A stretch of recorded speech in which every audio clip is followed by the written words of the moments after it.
Big names వాళ్ళు, big names, but కానీ వాళ్ళ కోసం ఎవరు వెళ్ళా. అదే ఎగ్జాక్ట్, అంటే వాళ్ళు తెలిసిన మన స్టార్స్ కాదు కదా ఫ్యాన్స్ వెళ్ళడానికి. తెలిసినా కూడా ఇప్పుడు మీరు ఫాస్ట్ అండ్ ఫ్యూరియస్ ఈ సిరీస్ ఉన్నాయి, అవును, you don't go there because of ఫలానా రాక్ ఉన్నాడు, డ్వైన్ జాన్, దానికి వెళ్ళట్లేదు మీరు. అది స్పెక్టకల్, అది వెహికల్స్, చేజెస్, యాక్షన్, ఇది అది. సో అప్పుడు ఏంటి, మీకు తెలిసిన యాక్టర్ ఉండొచ్చు కానీ వాడి కోసం సినిమాకి వెళ్ళటం మానేశారు హాలీవుడ్లో. అది నేను చెప్పేది. You know, so true, yes. So ఇవన్నీ I honestly believe Raj Kumar లేకపోయినా కూడా ఈ సినిమా ఇంతే ఆడుతుంది. ఆ ట్రైలర్ బట్టి, దాన్ని బట్టి రాజ్ కుమార్ బదులు ఆ రేంజ్లోనే ఏ యాక్టర్ ఉన్నా కూడా మోరల్లెస్. అదే మీరు ప్రభాస్ ఉన్న సినిమాలో మీరు ఎవరినో పెడితే ఆడకపోవచ్చు, అది నేను చెప్పేది. అది ఎందుకంటే దాని డిజైన్ కూడా వేరే ఉంటుంది. అవునవును, అందుకే ఆటిట్యూడ్ అసలు ఆ మోడల్ మారిందా అని అడిగింది కారణం అదే. బికాస్ ఇంతవరకు మనకి తెలిసి మన స్టార్స్ ఎలివేషన్స్ లేకుండా స్టార్స్ అయి ఉండి బట్ ఒక ఎంఐ మిషన్ ఇంపాసిబుల్ సిరీస్ లాగా లేదు ఒక ఇలాంటి వాటిలో చూసిన సందర్భాలు చాలా తక్కువ. బికాజ్ మామూలు మన సినిమాలో హీరో ఊరికేలా తల తిప్పితే కూడా దానికి ఒక ఎఫెక్ట్, ఇది ఒక స్టార్ హీరో. అలాంటిది showing them like normal people వచ్చింది అలాంటి సినిమా. అసలు ఒక రుద్రమైన నాకు గుర్తుంది, చిరంజీవి గారు నార్మల్గా ఒక మెగాస్టార్ అయింది. డెఫినెట్గా ఐ ఫీల్, అంటే ఇప్పుడు బాలచంద్ర గారు ఉన్నారు, అఫ్ కోర్స్ బాలచంద్ర గారు ఈ టైంలో తీయలేదు అలాంటి విశ్వనాథ్ గారు, ఆఫ్ కోర్స్. నాకు తెలిసి వెన్ ద టైమ్ సాగర్ సంగమం ఆ టైంలో తీసినప్పుడు Kamal Haasan image would have been very different.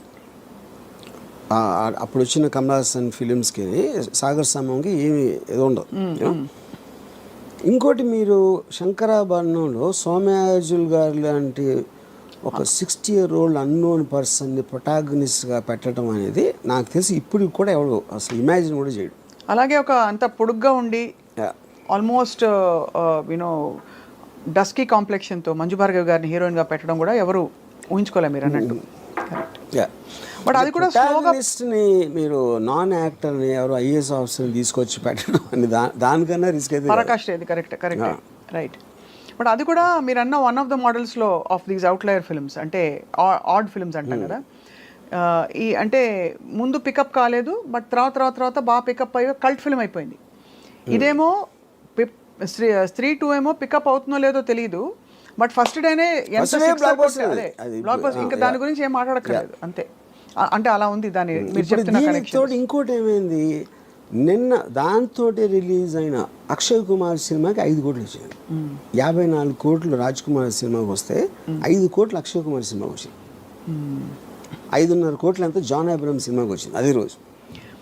మరి తీసేవాళ్ళు ఇప్పుడు నెక్స్ట్ ఎవరైనా హీరో రెమ్యూనరేషన్ ఒక సిరీస్ ఆఫ్ ఫ్లాప్స్ తర్వాత తగ్గించుకునే సందర్భాలు ఉండుంటాయి ఆర్జీవి గారు?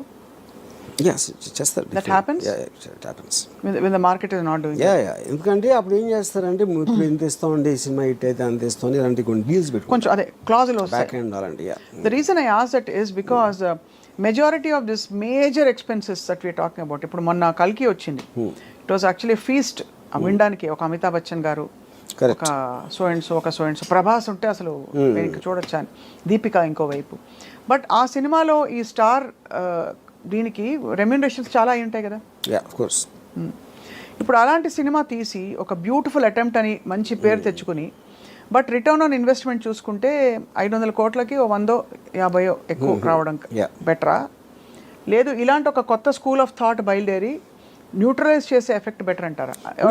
ఇక్కడ ఒక డేంజర్ ఏంటంటే, అంటే అది డేంజర్ అనొచ్చు కాదు కూడా, డేంజర్ ఏంటంటే మీకు సంవత్సరానికి 150 సినిమాల్లో రేంజ్ వైజ్గా చిన్న సినిమాలు అని చెప్పుకునే 90% ఉంటాయి, దాంట్లో 90% ఫెయిల్ అవుతాయి. సో ఆ 10%లో మీ సినిమా ఉంటుందా అని తెలియదు కదా మీకు. అవును, but economy will run like that, అంతే. అది that is a fail safe.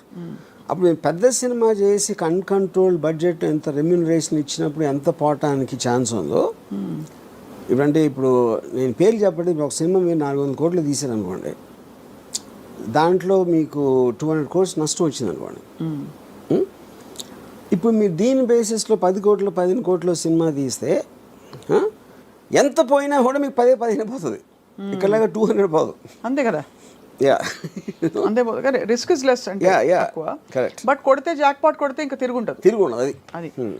But all the same ఈ హీరోలు అందరూ వాళ్ళ రిస్క్ కూడా ఒక సినిమాలో ఎంగేజ్ అవ్వడం ఈజ్ వెరీ హై బికాస్ వాళ్ళు తొందరగా పీక్ అయిపోతారు. ఆ తర్వాత దానికంటే ఏదైనా తక్కువ ఇస్తే చూసుకోరు. చచ్చినట్టు ఆ లీగ్ ఆఫ్ మార్కెట్లోనే ఇప్పుడు ప్రభాస్ వచ్చి సడన్గా యూనో మంచి ఒక ఇలాంటి ఒక 127 hours లాంటి సినిమాలో ఆర్ సంథింగ్ చేస్తారా అంటే whether people will digest, whether he'll take that risk we don't know. He's compelled to work now in very very big projects. దానికి రీజన్ ఏంటంటే ఇప్పుడు 127 hours ఈ లెక్క థ్రిల్లర్ అనుకోను ఏదో సంథింగ్. ప్రభాస్కి డబ్బులు ఇచ్చేది not about the story, not about that. అతను స్క్రీన్ మీద హై స్పీడ్లో వస్తే అంతమంది ఎక్సైట్మెంట్ వస్తుంది అనేది కాస్టింగ్ ఫ్యాక్టర్. అది that is what super stars are suppose to be. అప్పుడు అలాంటి మూమెంట్స్ ఉన్న స్టోరీనే వాళ్ళు ఎన్నుకుంటారు. అదే వాళ్ళు వచ్చి వేరే సినిమా తీసినప్పుడు ఆమీర్ ఖాన్ ఒక్కడే చాలా తెలుగు చేస్తాడు. ఆమీర్ ఖాన్ ఏం చేస్తాడంటే ఇప్పుడు ఏంటి, ఒక సపోజ్ తను గజనీ లాంటి సినిమా తీసాడు కూడా చాలా పెద్ద హిట్ అయ్యేది. తర్వాత తను తారే జమీన్ పే తీస్తే తారే జమీన్ పేలో చూస్తారా అది మంచి స్టోరీ, కానీ గజనీకి అలవాటు పడిన వాళ్ళు దీన్ని చూస్తారా అంటే దానికి ఆమీర్ ఖాన్ ఏం చేశాడంటే గజనీ నమ్మిన ప్రైస్లో 1/10 కమ్మాడు తారే జమీన్ పే. అప్పుడు ఆమీర్ ఖాన్ లాజిక్ ఏంటంటే నేను ఈ సినిమాలు కూడా చేస్తాను, కానీ ఆ ప్రైస్కి అమ్మినప్పుడు ఆ ఆడియన్స్ నేను రీచ్ అవ్వలేను.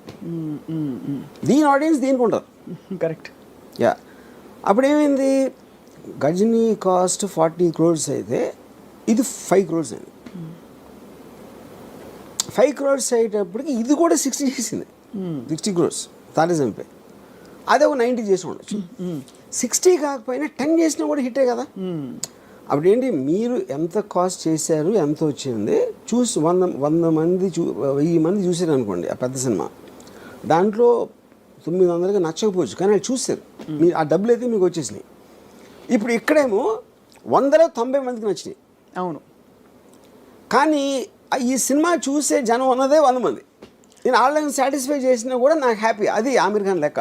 ఓహో, అంతే. యా, అందుకని తను ఎక్స్ట్రీమ్లీ లో బడ్జెట్ ఇది వేస్తాడు, లేకపోతే వెరీ హై బడ్జెట్, రెండు. అప్పుడు వాటి డిజైన్ వేరే ఉంటుంది అంతే. Effectively ROI is better satisfied here, return on investment. ROI definitely. మీరు 40 crores సినిమా 90-80 చేయడానికి, 5 crores సినిమా 60 చేయడానికి ఎంత డిఫరెన్స్ ఉంది. పీకే గురించి కూడా అలాగే చెప్పారు. పీకే సినిమా రిలీజ్ అయినప్పుడు ఆమీర్ ఖాన్ ప్రొడ్యూస్డ్, దాని cost of production was much less than so many other films ఆ టైంలో వచ్చినవి ఆ లీగ్లో. సో బట్ ఇవన్నీ ఏంటంటే ఈ యాజ్ అన్ అనాలిసిస్ ఇదంతా హాలీవుడ్ స్టార్స్. ఇప్పుడు ఫర్ ఎగ్జాంపుల్ టామ్ హ్యాంక్స్ ఉన్నాడు, హీల్ డూ కాస్ట్ అవే, ఒకే యాక్టర్ మొత్తం ఐలాండ్లో ఒకడే ఉంటాడు. He'll do a very big budget of some other film. You know వాళ్ళు ఏంటంటే వాళ్ళంతా స్టూడియోస్ కంట్రోల్ చేస్తాయి, బయర్స్ ఉండరు. ఈ బయర్స్ మీడియేషన్ లెవెల్లో ప్రైసెస్ అనేది ఇది అయిపోతుంది. అప్పుడు PVR జానేతో జానేనా సినిమా, అదే ఒక 5 కోట్ల సినిమా, ఆమీర్ ఖాన్ మేనలుడు, ఆమీర్ ఖాన్ ప్రొడ్యూస్ చేశాడు. చాలా ఆమీర్ ఖాన్ ఏం చేశాడు, అది వాళ్ళు 35 crores ఆఫర్ ఇచ్చారు కొనడానికి.